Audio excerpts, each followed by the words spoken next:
Okay.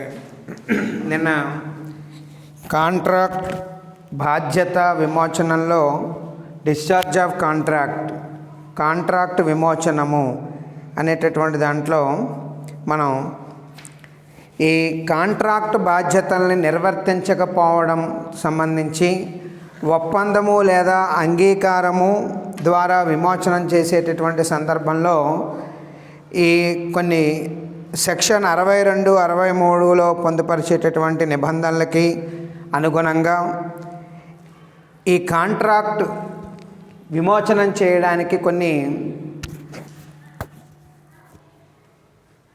విమోచనం చేసుకునేటటువంటి అవకాశం మనకి సెక్షన్ 62, 63 కలుగజేసిందని చెప్పుకున్నాము. అందులో భాగంగా నిన్న రద్దు చేయడం అనేటటువంటిది, అలాగే కాంట్రాక్ట్ నవీకరణ రెసిషన్ గురించి నిన్న మాట్లాడుకున్నాము. ఈరోజు మనం రెమిషన్ అంటే రెమిషన్ని మనం మాఫీ అంటామండి. మాఫీ చేయుట లేదా తగ్గింపు, ఈ పదాలన్నీ కూడా మనకి ఇంగ్లాండ్ న్యాయశాస్త్రం నుండి తీసుకొనబడింది. ఇండియన్ కాంట్రాక్ట్ యాక్టు ఇంగ్లాండ్ న్యాయశాస్త్రం నుంచి తర్జుమా చేయబడింది అండి, గుర్తుపెట్టుకోండి. అందుకోసమే మనకి ఇక్కడ టెర్మినాలజీ అది కూడా లాంగ్వేజ్ వేరేగా ఉంటుందన్నమాట. సరే, సో ఈ మాఫీ చేయుట లేదా తగ్గింపు రెమిషన్, దీని ద్వారా మనం కాంట్రాక్ట్ అనేటటువంటిది ఏ విధంగా విమోచనం చేసుకోవచ్చును అనేటటువంటి దాని గురించి చూడండి. కాంట్రాక్ట్లోని ఒక వ్యక్తి వేరొక వ్యక్తి బాధ్యతలను పూర్తిగా లేదా పాక్షికంగా మాఫీ చేసినట్లయితే ఆ కాంట్రాక్ట్ విమోచనం చేయబడుతుంది. అంటే కాంట్రాక్ట్లో ఉండేటటువంటి ఇరు పార్టీల్లో ఒక పార్టీ ఇంకొక పార్టీకి సంబంధించేటటువంటి బాధ్యతలని పూర్తిగా మాఫీ చేసేస్తే, రెమిషన్ అంటే మాఫీ చేసేస్తే ఆటోమేటిక్గా కాంట్రాక్టు విమోచనం చెందుతుంది. కావున కాంట్రాక్టులోని ప్రామిసర్ బాధ్యతలను తక్కువ మొత్తంతో లేదా ఏమీ తీసుకోకుండా విమోచనం చేయవచ్చు. ఇక్కడ పార్టీ విమోచనం చేసేటప్పుడు, మాఫీ చేసేటప్పుడు ఇక్కడ పార్టీ ఏదైనా తక్కువ మొత్తంతో చేసుకుని విమోచనం చేసుకోవచ్చు, లేదా మాఫీ చేసేయచ్చు, లేదా ఏ విధమైనటువంటి మొత్తము కూడా తీసుకోకర్లేకుండా కూడా ఇక్కడ మాఫీ అనేటటువంటిది చేసేయచ్చు. కానీ తప్పకుండా ఇద్దరు పార్టీల్లో ఒక పార్టీకి మాత్రమే ఈ రైట్ అనేటటువంటిది ఉంటుందండి.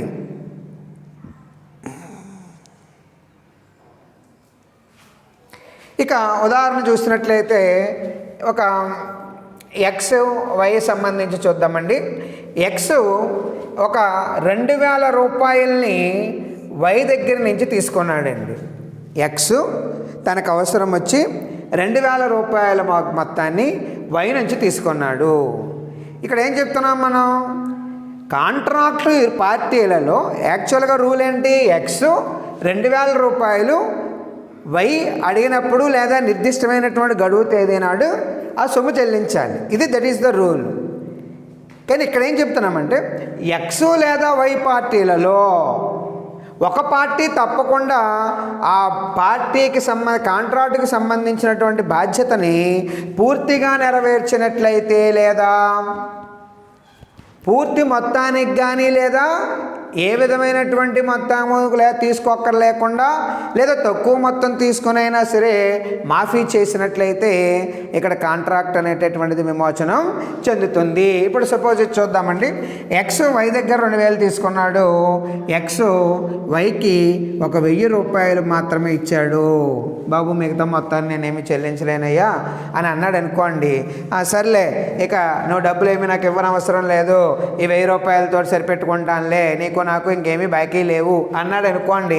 ఇక్కడ ఎక్స్ చెల్లించవలసినటువంటి మిగతా 1000 రూపాయల మొత్తాన్ని ఇక్కడ మాఫీ చేయడం అనేటటువంటిది, లేదా తగ్గింపు చేయడం అనేటటువంటి మాటతోటి మనం చెప్తామండి. లేదా ఒక్కొక్కసారి ఈ ఎక్స్ అనేటటువంటి వాడు 1000 రూపాయలు చెల్లించకుండా, కనీసం అందులో ₹1 మొత్తం కూడా చెల్లించకుండా వై దగ్గరకు వచ్చి, ఏమండి మీ బాకీ నేను చెల్లించలేను అని అన్నాడు అనుకోండి. లేవా, ఫోన్ లేవా, నువ్వు నాకు ఇవ్వాల్సినటువంటి బాకీ నువ్వేం ఇవ్వక్కర్లేదులే, కొటేషన్లో బాకీ నేను వెళ్ళి ప్రశాంతంగా ఉండు, మన ఇద్దరి మధ్య ఇంకే బాకీలు లేవు అన్నాడు అనుకోండి, అలా అవ్వడం కూడా విమోచనం కిందే వస్తుంది.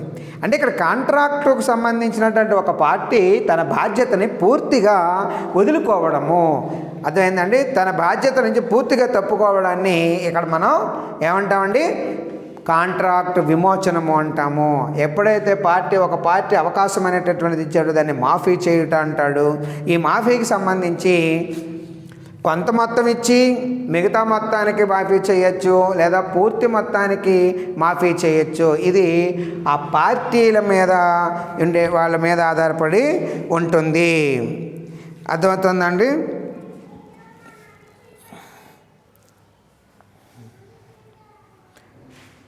ఇక్కడ పాక్షికంగా ఒకవేళ మాఫీ చేస్తే దీనికి ఏదైనా ప్రతిఫలము ఏమీ ఉండదని మనం భావించాలండి. అర్థమవుతుందో, పార్టీ పాక్షికంగా ఏదైనా ఆ కాంట్రాక్ట్ని కనుక మాఫీ చేసినట్లయితే ఏ విధమైనటువంటి ఇక్కడ ప్రతిఫలము ఉండనవసరం లేదు. గుర్తుపెట్టుకోండి, ఉండనవసరం లేదు. ఇది ఒక చాలా ఇంపార్టెంట్ పాయింట్ అండి. నెక్స్ట్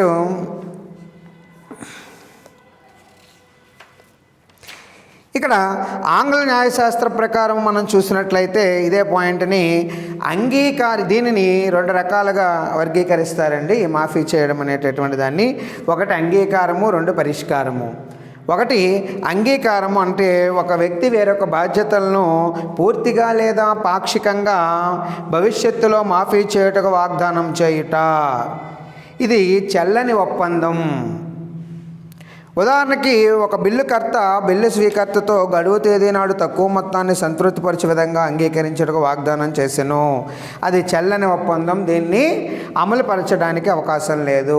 అలా కాకుండా మనం పరిష్కారం అనేటటువంటి దాని గురించి చూసామనుకోండి, ఒక వ్యక్తి వేరొక వ్యక్తి బాధ్యతలు పూర్తిగా కానీ పాక్షికంగా కానీ మాఫీ చేయటము, దీన్ని ఈ క్రిందకి వస్తుందన్నమాట. ఇది ఆంగ్ల న్యాయశాస్త్ర ప్రకారం ఇక్కడ అంగీకారము, వాడి పార్టీ యొక్క అంగీకారంతో ఆ పరిష్కారం అనేటటువంటిది చేసుకోవడం, లేదా పూర్తి పరిష్కారంగా పరిష్కారం అనే మాటతోటి ఇక్కడ చేసుకోవడం అనేటటువంటిది విమోచనం జరుగుతుంది. ఇక ఆల్టరేషన్ అంటే ఏంటి, మనకి మార్పు చేయుట.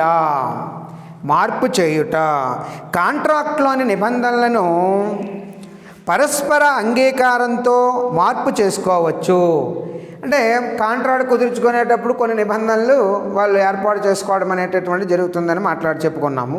అది కాంట్రాక్ట్ ఆవిష్కరణలో చాలా ముఖ్యమని చెప్పుకున్నాము. అదే సక్రమైనటువంటి కాంట్రాక్ట్ అవుతుందని చెప్పుకున్నాము. అయితే ఈ కాంట్రాక్ట్లోని విషయాలన్నింటినీ కూడా కొన్నింటిని ఇరు పార్టీల అంగీకారంతో మార్పు చేసుకోవచ్చును. అర్థమైందండి. పరస్పర అంగీకారంతో ఇరు పార్టీలు కూడా ఒకరినొకళ్ళు ఆ మార్పు చేసుకునేటటువంటి అవకాశం ఉందండి. దీనివల్ల పాత కాంట్రాక్టు విమోచనం అవుతుంది. ఎప్పుడైతే నిబంధనలు మార్చుకుంటూ పరస్పరం అంగీకారంతో మార్చుకోవడానికి ఇక్కడ చేసుకున్నారో ఇక్కడ కొత్త కాంట్రాక్ట్ అనేటటువంటిది ఏర్పడుతుంది. అర్థమవుతుందండి. ఇప్పుడు చూడండి, మనకి బిల్లు వ్యవహారాలు మనం చూసినట్లయితే గడువు తేదీ నాడు స్వీకర్త కర్తకి చెల్లించవలసినటువంటి పైకాన్ని ఇక్కడ మనం చెల్లించాలి. ఉదాహరణకి ఇక్కడ ఎక్స్ వై మనం చూసుకున్నట్లయితే ఎక్స్ 2000 రూపాయలు బాకీ అనేటటువంటిది వైకి చెల్లించాలని చెప్పుకున్నాం. ఇప్పుడు ఎక్స్ ఏం చేశాడంటేనండి 1000 రూపాయలు మొత్తం ఇచ్చాడు. మిగిలినటువంటి మొత్తాన్ని నేను ఇంక తర్వాత చెల్లిస్తాను, ఇప్పుడు చెల్లించలేనండి. అంటే మీరు చెప్పినటువంటి గడువు ప్రకారం నేను 2000 రూపాయలు ఇవ్వాలి, కానీ ప్రస్తుతం నా దగ్గర 1000 రూపాయలే ఉన్నాయి. మిగిలినటువంటి 1000 రూపాయలని ఇంకొక 15 రోజులు నాకు వ్యవధి ఇవ్వాల్సిందిగా కోరుతున్నాను అని అడగచ్చండి.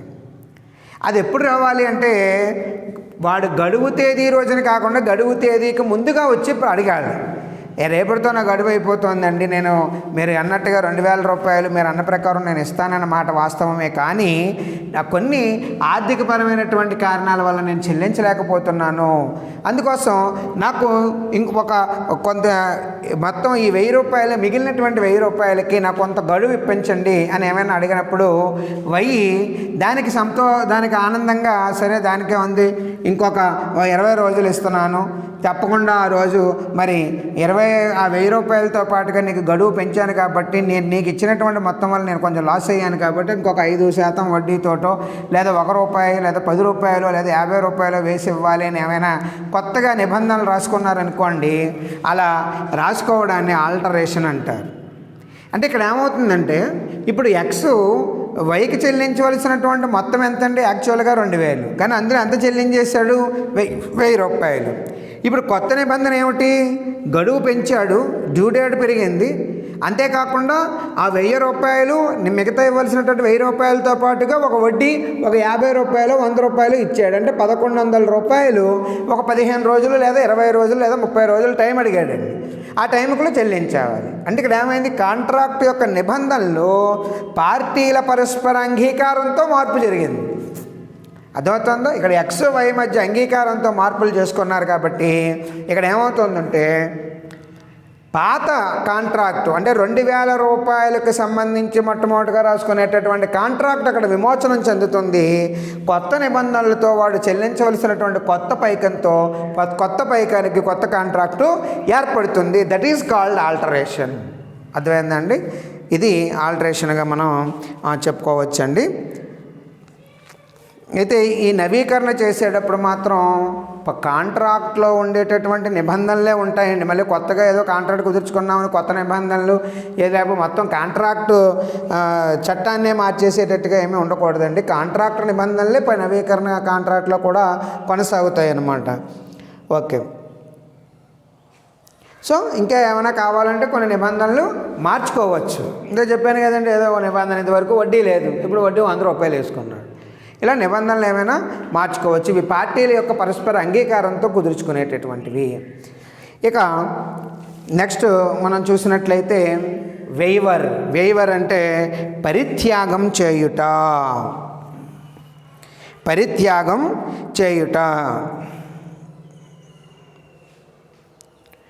చూడండి, కాంట్రాక్ట్లో ప్రామిసర్పై గల హక్కులను ప్రామిసీ తనంతట తానుగా వదులుకున్నప్పుడు ప్రామిసీ కాంట్రాక్టు పట్ల గల బాధ్యత నుండి విముక్తి పొందుతాడు.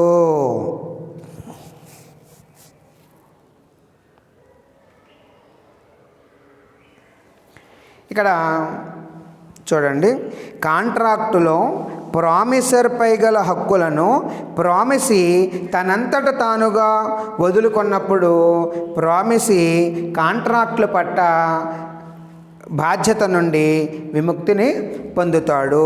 కావున పరస్పర అంగీకార కాంట్రాక్టుకు చెందిన పార్టీలు తమ హక్కులను జార విడుచుకుంటారు. కాంట్రాక్టు పరిత్యాగమునకు ప్రతిఫలము ఉండవలసిన అవసరం లేదు. ఉదాహరణకి మనకు పాయింట్ చూడండి, ఎగ్జాంపుల్ చెప్తాను, అర్థమవుతుంది మీకు. ఇక్కడ వెయివర్ అంటే పరిత్యాగం చేయడము. ఉదాహరణకి ఏ అనేటటువంటి వ్యక్తి బి అనేటటువంటి వ్యక్తి మధ్య కాంట్రాక్ట్ జరుగుతుందండి. ఏ అనేటటువంటి వ్యక్తి తాను ఒక పుస్తకాన్ని రాశాడండి. బి దాన్ని మార్కెట్లో అమ్ముతానని వాగ్దానం కుదుర్చుకున్నాడు. అయితే ఏ అని చెప్పాడంటే, నా పుస్తకాన్ని నువ్వు మార్కెట్లో అమ్మడానికి ముందు నువ్వు 70% అమౌంట్ నాకు ముందు చెల్లించాలి అని అన్నాడండి. తర్వాత మళ్ళీ ఏం చేశాడంటే, అబ్బాయి అవసరం లేదు, నేను ఆ నిబంధనని ఉల్లంఘిస్తున్నాను, నాకు అవసరం లేదు, మామూలుగా నువ్వు అమ్ముకొని నాకు తర్వాత అమౌంట్ తెచ్చేయి మనం మామూలుగా అన్నాడు. అంటే ఇక్కడ ప్రామిసీకి సంబంధించి ఇక్కడ జరుగుతున్నప్పుడు ప్రామిసర్ తన కోరికను ఇక్కడ వదులుకున్నట్లయితే ఆటోమేటిక్గా కాంట్రాక్టు బాధ్యత నుండి విమోచనం అనేటటువంటిది జరుగుతుంది. ఇక్కడ రూల్ ఏం చెప్పుకున్నారు? ముందు వాడి పుస్తకాలు అచ్చు వేయించి మార్కెట్లో అమ్మడానికి బి యాక్సెప్ట్ చేశాడండి. అయితే ఏ ఒక 70% ఆఫ్ ద మనీ నాకు ఇవ్వాలి అన్నాడు, ముందుగానే ఇచ్చేయమన్నాడు.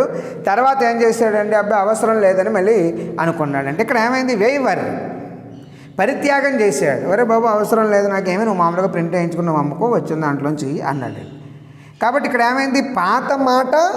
పాతగా కుదుర్చుకునేటటువంటి కాంట్రాక్టు ఒప్పందం ఇక్కడ రద్దు అయిపోతుంది. దట్ ఈజ్ కాల్డ్ పరిత్యాగం. ఇక్కడ పరిత్యాగం చేశాడు, దాన్ని వెయివర్ అంటామన్నమాట.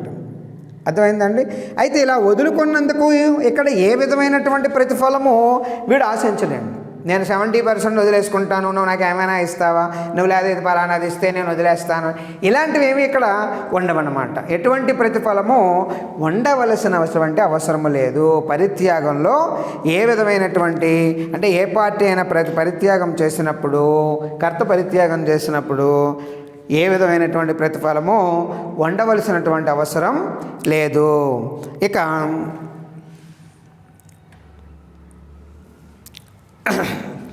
కలయిక, నెక్స్ట్ పాయింట్ వచ్చి మెర్జర్.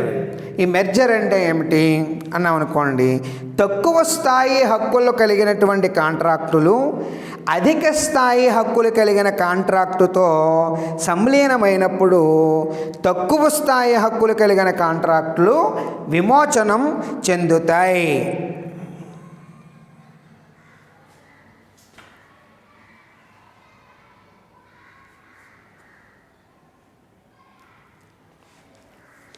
ఇక్కడ ఒక ఎగ్జాంపుల్ మనం చూసినట్లయితే చూడండి, ఇక్కడ తక్కువ స్థాయి హక్కులు కలిగినటువంటి కాంట్రాక్టులు హెచ్చు స్థాయి హక్కులు కలిగినటువంటి కాంట్రాక్టులతో మెర్జ్ అయిపోయాయి అనుకోండి, సంలీనం అయిపోయింది అనుకోండి. ఇక్కడ పాత కాంట్రాక్ట్ అంతా కూడా తక్కువ స్థాయి కలిగినటువంటి హక్కులతో కుదుర్చుకున్నటువంటి కాంట్రాక్టులన్నీ కూడా విమోచనం అనేటటువంటి చెందుతాయి. ఉదాహరణకి ఒక ఉదాహరణ మనం చూసినట్లయితే, ఏ యొక్క భవనాన్ని ఎక్స్ అద్దెకి తీసుకున్నాడండి. ఇక్కడ ఏ ఎక్స్ల అంగీకారం ప్రకారము ఎక్స్ ఏ యొక్క భవనాన్ని జూన్ 1వ తేదీ వరకే కొనుగోలు చేయాలి. కానీ ఎక్స్ అంగీకరించిన కాలం పూర్తి కాకముందే ఆ భవనాన్ని ఏప్రిల్ 10వ తేదీన కొనుగోలు చేసెను. దీని ఫలితంగా అద్దెదారుగా తనకున్న హక్కులు యాజమాన్యపు హక్కుల్లో కలిసిపోతాయి. కావున అద్దెకు సంబంధించినటువంటి కాంట్రాక్ట్ ఇక్కడ విమోచనం అనేటటువంటిది జరుగుతుంది. ఇది ఆ కలయికకు సంబంధించేటటువంటి మాట అండి. అంటే ఎక్స్ ఏ యొక్క భవనంలో అద్దెకు తీసుకున్నాడండి, ఎక్స్ భవనం అద్దెకు తీసుకున్నాడు. ఇక్కడ అంగీకారం ప్రకారము ఎక్స్ ఏ యొక్క భవనాన్ని పలానా జూన్ 30వ తేదీలోగా నేను జూన్ 1లోగా కొంటానని చెప్పాడండి. కానీ అతను అన్నటువంటి మాట కన్నా ముందుగానే ఆ అమౌంట్ ఏప్రిల్ నెలలోనే అతనికి ఆ భవనానికి సంబంధించినటువంటి కొనుగోలుకు సంబంధించినటువంటి చేశాడండి. తత్ఫలితంగా ఇప్పుడు జూన్ వరకు అన్నావు కదా, సరే నువ్వు ఏప్రిల్లోనే నాకు ఇవ్వడానికి కుదరదని అతను ఏమి అండండి. ఆటోమేటిక్గా ఇప్పుడు అద్దెకు ఉండేటటువంటి ఆ వ్యక్తి పూర్తి స్థాయిలో యాజమాన్యపు హక్కులు వచ్చేస్తాయి. కాబట్టి ఇక అద్దె అతను ఏకి చెల్లించవలసినటువంటి అవసరం లేదు. కారణం ఏంటంటే ఇక్కడ మెర్జ్ అయిపోయింది.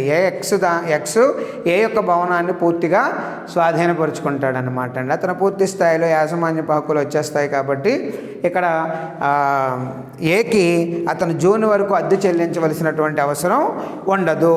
ఇది మెర్జర్ కలయిక ద్వారా ఏర్పడినటువంటి విమోచనము. సరే, ఇది మనం కాంట్రాక్ట్ బాధ్యతను నిర్వర్తించకపోవడం అనే దాంట్లో మనకి మొట్టమొదటి పాయింట్ వచ్చి ఒప్పందం లేదా అంగీకారం ద్వారా విమోచనం చెందినప్పుడు ఈ రకంగా 6 పాయింట్లు మనం గుర్తుపెట్టుకోవాలండి. ఇక రెండవ పాయింట్ మనం చూసినట్లయితే కాంట్రాక్టు పూర్తి చేయుట అసంభవం అయినప్పుడు విమోచనము. ఇక్కడ కాంట్రాక్ట్ పూర్తి చేయడం అనేది ఇది అసంభవము, it is impossible to continuity of contract అని అనుకున్నప్పుడు విమోచనం అనేటటువంటిది చేయడము. సరే, కాంట్రాక్ట్ చెందినటువంటి పార్టీలు వారి వారి బాధ్యతలను సక్రమంగా నెరవేర్చవలసి ఉంటుంది. అది మనం మాట్లాడుకున్నటువంటి విషయము. కానీ కొన్ని పరిస్థితులలో తమ బాధ్యతలు నెరవేర్చడం అసాధ్యము కావచ్చు. సెక్షన్ 56 ప్రకారము ఒక కాంట్రాక్టు బాధ్యత నిర్వహణ ఆ బాధ్యత స్వభావాన్ని బట్టి అది అసంభవమైతే ఆ కాంట్రాక్టు చెల్లనిది అవుతుంది. కాంట్రాక్టు చేసుకున్న తరువాత ఆ బాధ్యత నిర్వహణ అసంభవమైన ప్రామిసర్ తాను చేసిన వాగ్దానం న్యాయ విరుద్ధమైన ఆ తేదీ నుండి కాంట్రాక్టు చెల్లనిది అవుతుంది. కాంట్రాక్టు పూర్తి చేయుట అసంభవమును రెండు రకాలుగా వర్గీకరించవచ్చును. అంటే కాంట్రాక్ట్ కుదుర్చుకున్న వెంటనే కాంట్రాక్ట్లో ఉండేటటువంటి ఇరు పార్టీలు కూడా తమ వారి బాధ్యతల్ని సక్రమంగా నిర్వర్తించాలండి. ఒక్కొక్కసారి కాంట్రాక్ట్ కుదుర్చుకునేటటువంటి పార్టీలు ముందు ఒప్పందాన్ని కుదుర్చేసుకుని కాంట్రాక్ట్ కుదుర్చేసుకున్నంత మాత్రాన ఆ కాంట్రాక్ట్ నిర్వహణ అనేటటువంటిది అసంభవం అయినప్పుడు సెక్షన్ 56 ఏం చెప్తోందంటే అలా నిర్వహణ లేదా కాంట్రాక్ట్ యొక్క స్వభావం అసాధ్యం అయినప్పుడు దాన్ని విమోచనం అనేటటువంటిది చేయవచ్చును. అయితే ఈ అసంభవం అది ఒకవేళ న్యాయ శాస్త్రం రీత్యా అది ఆమోదయోగ్యమైనప్పటికీ కూడా దాని నిర్వహణ అనేటటువంటిది అసాధ్యము అని అనిపించినప్పుడు ఆ కాంట్రాక్ట్ విమోచనం చేసుకోవచ్చు. ఇలా అసంభవానికి సంబంధించి మనం రెండు రకాలుగా ఇక్కడ చెప్పుకోవచ్చునండి. అందులో కాంట్రాక్టు ఏర్పడిన తేదీనే బాధ్యత నెరవేర్చడం అసంభవం కావడము, లేదా రెండవది కాంట్రాక్టు చేసుకున్న తరువాత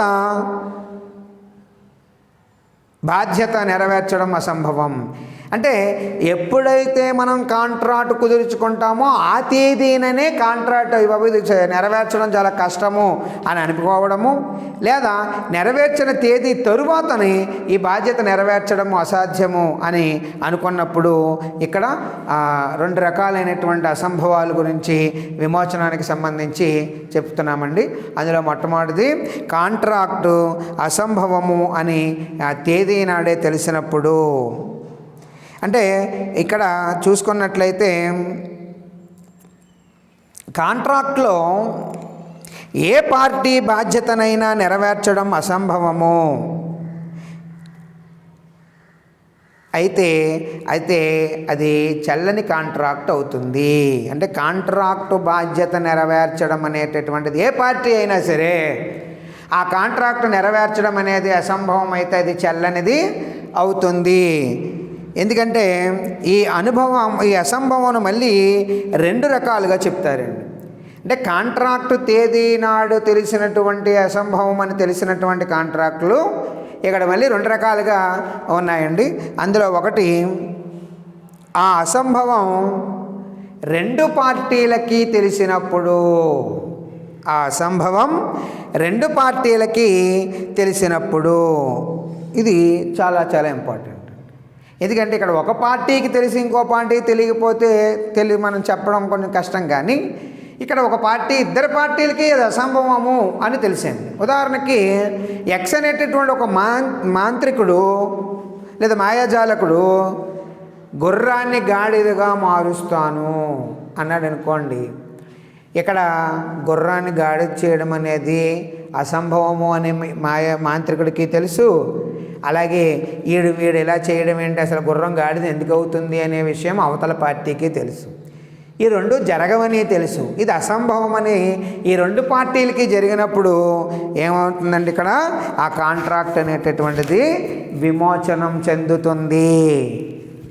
అర్థమైందండి? ఇది ఫస్ట్ పాయింట్. అలా కాకుండా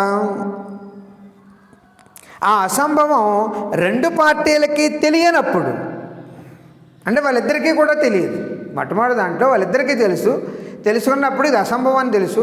కాబట్టి కాంట్రాక్ట్ విమోచనం చేసుకోవడం బెటర్. పిచ్చి ఏమైనా ఎక్కుతుందంటే నువ్వు గుర్రాన్ని గాడిదని చేయడం బుద్ధి జ్ఞానం లేదటని వాడు, అబ్బాయి ఏదో అలా అంటామండి మాయాజాలంతో అని వీడు, ఎలాగా నాకు తెలుసండి చేయలేమని అని వీడు అనుకున్నప్పుడు ఆటోమేటిక్గా కాంట్రాక్టు విమోచనం అనేటటువంటి జరుగుతుంది.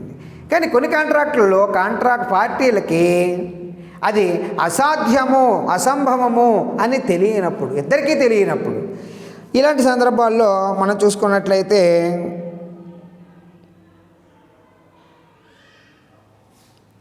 కాంట్రాక్ట్ బాధ్యత నెరవేర్చడం అసంభవమని రెండు పార్టీలకి కూడా తెలియనప్పుడు ఆ కాంట్రాక్ట్ విమోచనం చెందుతుంది. ఉదాహరణకు చూద్దాం. రెండు పార్టీలకి తెలియకపోవడం సంబంధించి చూసినట్లయితే, ఉదాహరణకి సి అనేటటువంటి ఒక కారుని బి అనేటటువంటి ఒక బాయ్ లేదా ఒక వ్యక్తి కొనాలి అనుకున్నాడండి. ఇద్దరు కాంట్రాక్ట్ కుదుర్చుకున్నారు, 1,00,000 రూపాయలకి కాంట్రాక్ట్ కుదుర్చుకున్నారండి. ఎప్పుడు కొంటానన్నాడు వీడు? ఫిబ్రవరి 10వ తారీఖు నాడు నేను డబ్బులు ఇస్తాను, నువ్వు కారు తీసుకురా అన్నాడండి. కాంట్రాక్ట్ కుదుర్చుకున్నారు, ఓకే అనుకున్నారండి. యొక్క కారు ఫిబ్రవరి 5వ తారీఖున అగ్ని ప్రమాదం సంభవించి కారు మొత్తం బూడిదైపోయింది. కారు మొత్తం ప్రమాదానికి గురైపోయి ఏమైందంటే బూడిద కింద అయిపోయింది. ఇప్పుడు చెప్పండి, కారు అమ్మేటప్పుడు, ఒప్పందాన్ని కుదుర్చుకునేటప్పుడు, కాంట్రాక్టుగా రూపాంతరం చెందినప్పుడు నా కారు ఫిబ్రవరి 10వ తారీఖు కాకుండా 5వ తారీఖు నాడే బూడిదైపోతుందని తెలుసా? అలాగే యొక్క కారుని ఫిబ్రవరి 10వ తారీఖు కాకుండా ఫిబ్రవరి 5వ తారీఖు నాడు కాలిపోతుందనే విషయం బీకి తెలుసా? కాబట్టి ఇక్కడ చూడండి, కాంట్రాక్టుకు సంబంధించేటటువంటి బాధ్యత అసంభవము అని వీరిద్దరికీ కూడా తెలియనప్పుడు ఆటోమేటిక్గా కాంట్రాక్ట్ ఏమవుతుందండి? విమోచనం అనేటటువంటి చెందుతుంది. బాబు, కారు అమ్ముదాం అనుకున్నానయ్యా, మరి నా దగ్గర కారు యాక్చువల్గా మరి నీకే అమ్ముతాం అనుకున్నాను, కారు నాశనం అయిపోయింది, ఏమనుకోకు నేను అమ్మలేనంటాడు. పోలండి దానికే ఉంది, బాగానే ఉందండి బాబు, లేకపోతే నా దగ్గరికి వచ్చిన తర్వాత నా అయిపోయిందంటే ప్రమాదం తగ్గిపోయేది అని మీరేం చేస్తారని కానీ వీడేం చేస్తాడని కానీ అనుకున్నాడు అనుకోండి, ఆటోమేటిక్గా ఇలా కాంట్రాక్టు విమోచనం అనేటటువంటిది చెందుతుంది అన్నమాట. ఇదొక చాలా చాలా ఇంపార్టెంట్ పాయింట్ అండి. ఇక ఆ రెండో పాయింట్లో మనం చూసుకున్నట్లయితే, కాంట్రాక్టు చేసుకున్న తరువాత, ఇది తేదీననే మనం మాట్లాడాం. కాంట్రాక్టు బాధ్యత, కాంట్రాక్టు చేసుకున్న తర్వాత ఆ బాధ్యత నెరవేర్చడం అసంభవమైతే దానికి సంబంధించి చూడండి, కాంట్రాక్ట్ చేసుకున్నప్పుడు ఆ కాంట్రాక్ట్ బాధ్యత నెరవేర్చడం అసాధ్యం కాకపోతే అది క్రమమైనటువంటి కాంట్రాక్ట్ అవుతుంది. అది అసాధ్యం కాదు, బ్రహ్మాండంగా అనుకున్నటువంటి ప్రకారం యాజిటీస్గా ఒప్పందంలో ఉండేటటువంటి షరతుల ప్రకారం పార్టీలు ఇద్దరు కూడా ఫుల్ఫిల్ చేసేస్తే అది సక్రమంగా కాంట్రాక్ట్గా జరుగుతుందండి, హ్యాపీగా విమోచనం అయిపోతుంది. అలా కాకుండా క్రమ కాంట్రాక్టుల విషయంలో తమ కాంట్రాక్ట్ బాధ్యతలను పార్టీలు నిర్వర్తించాలి. అర్థమైందండి? నిర్వర్తించినటువంటి పక్షంలో కాంట్రాక్ట్ భంగానికి రెండవ పార్టీ నష్టపరిహారాన్ని అయినా చెల్లించాలి. సాధారణంగా అంటే ఇలా వీలు కానటువంటి పక్షంలో కాంట్రాక్ట్ పార్టీ ఒకడైనా తన బాధ్యత నిర్వహించాలి. ఒకవేళ నష్టపరిహారాలు ఏమైనా అందులో కనుక రాసుకున్నట్లయితే ఆ నష్టపరిహారాలు కూడా ఆ భంగా చేసినందుకు గాను రెండవ పార్టీకి చెల్లించాలండి. సాధారణంగా ఈ దిగువ పేర్కొన్నటువంటి సందర్భాలలో కాంట్రాక్టు బాధ్యత నిర్వర్తించడం అసంభవమైనప్పుడు కాంట్రాక్టు విమోచనం అనేటటువంటిది తెలుస్తుందండి. అదేమిటి అంటే, కాంట్రాక్టు ప్రధాన విషయము నశించడము, కాంట్రాక్ట్ ప్రధానమైనటువంటి విషయం నశించడము, డిస్ట్రక్షన్ ఆఫ్ సబ్జెక్ట్ మ్యాటర్, అలాగే పార్టీల యొక్క మరణము లేక అసమర్థత, death or incapacity, next contract న్యాయ విరుద్ధం కావడము, subsequent illegality of contract, next యుద్ధ ప్రకటన, డిక్లరేషన్ ఆఫ్ వార్, కాంట్రాక్ట్ నిర్వర్తనకు అనుకూల పరిస్థితులు లేకపోవడము, non existence of contemplated facts, ఇవన్నీ కూడా, అలాగే ఫ్రస్ట్రేషన్, ఆశాభంగ సిద్ధాంతము. సో ఇవన్నీ కూడా కాంట్రాక్టుకు సంబంధించి బాధ్యత నిర్వర్తించడం అసంభవము అయినప్పుడు మనం కాంట్రాక్టు విమోచనం అనేటటువంటిది చేసుకోవచ్చును.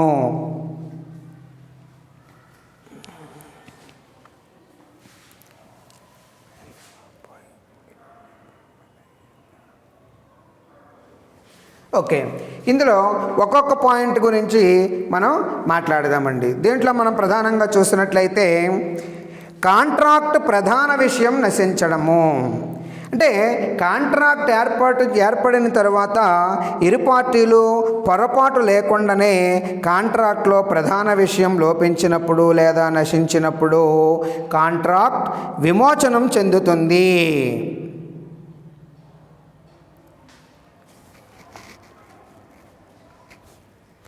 ఇప్పుడు ఏదైనా కాంట్రాక్ట్లో ఇరు పార్టీల యొక్క తప్పిదాలు ఏమీ లేకుండా ఏదైనా కాంట్రాక్ట్ కుదుర్చుకునేటప్పుడు ఆ కాంట్రాక్టుకు సంబంధించినటువంటి ప్రధానమైనటువంటి విషయాలు నశించినప్పుడు అక్కడ కాంట్రాక్ట్ అనేటటువంటిది విమోచనం చెందుతుంది. అయితే ఇక్కడ ఇరు పార్టీలు తప్పు లేకుండా జరిగేటానికి అవకాశం ఉండాలండి. ఇంకో విషయం ఏంటంటే కాంట్రాక్ట్లో ప్రధాన విషయం నశించకపోయినప్పటికీ కూడా కొద్దిగా నశించినప్పటికీ ఆ కాంట్రాక్టు నెరవేర్చడం అనేటటువంటిది అసాధ్యమైతే ఆటోమేటిక్గా అది ఇప్పుడు కూడా విమోచనం అనేటటువంటిది జరుగుతుంది. అర్థమైందండి. అలాగే రెండవది పార్టీల మరణము లేక అసమర్థత, డెత్ ఆర్ ఇన్కెపాసిటీ. ఇక్కడ కాంట్రాక్టును ఎవరైతే కాంట్రాక్ట్ కుదుర్చుకున్నారో వాళ్ళే వ్యక్తిగతంగా నిర్వహించాలి. ఒకవేళ ఆ వ్యక్తి మరణించడం వల్ల కానీ లేదా దీర్ఘకాల అనారోగ్యానికి గురవ్వడం వల్ల కానీ జరిగిందనుకోండి, ఆటోమేటిక్గా ఇక్కడ బాధ్యత అనేటటువంటిది విమోచనం చెందుతుంది. ఇప్పుడు ఉదాహరణకి ఒక సినీ గాయకుడిని మనకి ఒక కచేరీ ఏర్పాటు చేశామండి, అతనికి ఒక 10,000 రూపాయలు ఇస్తామని చెప్పాము. అయితే అతను కూడా ఒప్పుకున్నాడు మన దగ్గరికి ఇక్కడికి వచ్చి ఒక కార్యక్రమం నిర్వర్తించడానికి. తీరా చేసి అతను వచ్చే టైంకి అతనికి ఏ యాక్సిడెంటో ఏదైనా జరిగే దీర్ఘకాల వ్యాధికి కనుక గురైనట్లయితే, అనారోగ్యానికి గురయ్యి దీర్ఘకాల వ్యాధికి కనుక గురైనట్లయితే లేదా అసక్తకుడు అయిపోతే ఆటోమేటిక్గా ఇక అతని బాధ్యత అనేటటువంటిది వచ్చి ఆ కార్యక్రమం నిర్వర్తించలేనటువంటి పరిస్థితి ఏర్పడుతుందండి. కాబట్టి ఇక్కడ ఈ కాంట్రాక్ట్ నిర్వర్తనలో ఇక్కడ ప్రామిసర్ అనేటటువంటి వాడు అసక్తుడు కాబట్టి ఆటోమేటిక్గా కాంట్రాక్ట్ నుండి బాధ్యత విమోచనం అనేటటువంటి చెందుతుంది. అంతేగాని వీడు కోర్టులో కేసేసి ఏవా నీ వల్ల నువ్వు వస్తానన్నావు, మా పరువు అంతా తీసేసావు, నువ్వు ఎలా అయితే ఎలాగని కానీ, లేకపోతే వాడికి ఏదైనా యాక్సిడెంట్ చెయ్యి మొత్తం ఐసీయూలోనే ఉన్నాడు అనుకోండి, అలాంటప్పుడు కానీ వీడు వెళ్ళి కోర్టు మీద వేసి వాడి మీద అవతల పార్టీ మీద కేసు వేసి డిగ్రీ పొందేటటువంటి అవకాశం ఉండదండి. కారణం ఏంటి అంటే ఇక్కడ పార్టీలకు సంబంధించి అది వాడికైనా తెలుసు ఏంటండి. ఇప్పుడు వాడైనా ముందుగా ఏమైనా తెలుసా? ఏం తెలియదు. వాడికి యాక్సిడెంట్ అవుద్దని కానీ ఐసీయూలో ఉంటాడని కానీ ఏమీ తెలియదని ప్రోగ్రామ్ కోసమే బయలుదేరాడు. తీరా ఏదో యాక్సిడెంట్ అయింది, ఇక్కడ వాడు ఐసీయూలో పడేశారు మనం పట్టుకెళ్ళి. కాబట్టి ఇవి ముందుగా మనకు గ్రహించేటటువంటి ఆ ప్రమాదం అనేటటువంటిది తెలవని తలంపుగా జరిగే భావన కాబట్టి మనమే ముందుగా ఊహించలేము. ఒక అసౌకర్యమైన అనిశ్చితమైనటువంటి సంఘటనల వల్ల జరిగేటటువంటివన్నీ కూడా. కాబట్టి ఇక్కడ మరణము లేదా ఇన్కెపాసిటీ ఆటోమేటిక్గా ఆ కుదుర్చుకునేటటువంటి కాంట్రాక్ట్ని మనకి విమోచనం అనేటటువంటిది చెందిస్తుంది. అలాగే కాంట్రాక్టు న్యాయ విరుద్ధం కావడము సాధారణంగా కాంట్రాక్ట్ విషయము కాంట్రాక్ట్ ఏర్పాటు చేసుకునేటప్పుడే న్యాయ విరుద్ధంగా ఎప్పుడూ కూడా చేసుకోకూడదు. ఎన్ఫోర్సబిలిటీ ఉండాలి అని మనం మాట్లాడుకున్నాము. అది న్యాయసమ్మతంగా ఉండాలి. అలా న్యాయసమ్మతంగా లేకుండా తర్వాత కాలంలో ప్రవేశపెట్టి ప్రభుత్వ చట్టాల వలన అది న్యాయ విరుద్ధం కావచ్చు. అంటే ఒక్కొక్కసారి ఏమవుతాయంటేనండి, ఇరు పార్టీలు కుదుర్చుకునే టైంలో అది న్యాయసమ్మతంగా ఉంటుంది. కొంచెం కాలం గడిచే కొలది అది ప్రభుత్వం అలాంటి కాంట్రాక్టులు న్యాయ విరుద్ధం అని ఏమైనా ప్రకటించింది అనుకోండి, తత్ఫలితంగా ఆ కాంట్రాక్టు విమోచనం చెందుతుంది. ఇప్పుడు ఉదాహరణకి తీసుకున్నట్లయితే మన రాష్ట్రంలో ఉండేటటువంటి ఒక మద్యపాన వర్తకుడు గోవాలో ఉండేటటువంటి వేరొక వర్తకునితో మద్యం కొనుగోలుకు ఒప్పందం చేసుకున్నాడు. కానీ ఒప్పందం జరిగాక రాష్ట్ర ప్రభుత్వాలు మద్యపానాన్ని నిషేధించినందుకు మద్యాన్ని కొనుగోలు చేయలేదు. తద్వారా కాంట్రాక్టు విమోచనం చెందుతుంది. అర్థమైందండి. ఇప్పుడు వాడు కొనుగోలు చేయడానికి ఒప్పందం కుదుర్చుకునేటప్పుడు అప్పటికేమీ మద్యపాన నియంత్రణ అనేటటువంటిది, నిషేధం అనేటటువంటిది ఏమీ లేదండి. తర్వాత కొనుగోలు చేద్దాము అన్న టైంకి ఒక కరెక్ట్గా మద్యపాన నిషేధం, ఇతర రాష్ట్రాల నుంచి మద్యం సేకరించకూడదు అనేటటువంటి ఒక చట్టాన్ని తీసుకురావడం చేశారండి. ఆటోమేటిక్గా వాడు వెళ్ళి ఆ గోవా వెళ్ళి కొనుగోలు చేయడానికి వీలు లేకుండా పోయింది, మద్యం అమ్మడానికి లేకుండా పోయింది. కాబట్టి ఇక్కడ ముందులో న్యాయసమ్మతంగా ఉంటాయి, అవతల తర్వాత కొద్ది రోజుల తర్వాత అది చట్టాల ద్వారా అది న్యాయ సమ్మతం కానప్పుడు లేదా న్యాయ విరుద్ధం అవుతున్నప్పుడు అలాంటి కాంట్రాక్టులన్నీ కూడా ఆటోమేటిక్గా విమోచనం చెందుతాయి. ఇక్కడ ఏ విధమైనటువంటి నష్టపరిహారాలు కూడా పార్టీలు పొందవలసినటువంటి అవసరం లేదు.